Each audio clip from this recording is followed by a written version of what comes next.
তোমাকে ছাড়া বাঁচবো না, এই কথাটি সঠিক নয়। তোমাকে না পেলে মরে যাব, এই কথাটি মিথ্যে হয়।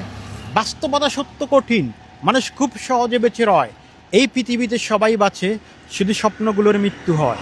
এটা কি আপনার লেখা? হ্যাঁ, আমার লেখা। ও মাই গড, নাইস নাইস ভাই, আপনার জন্য শুভকামনা।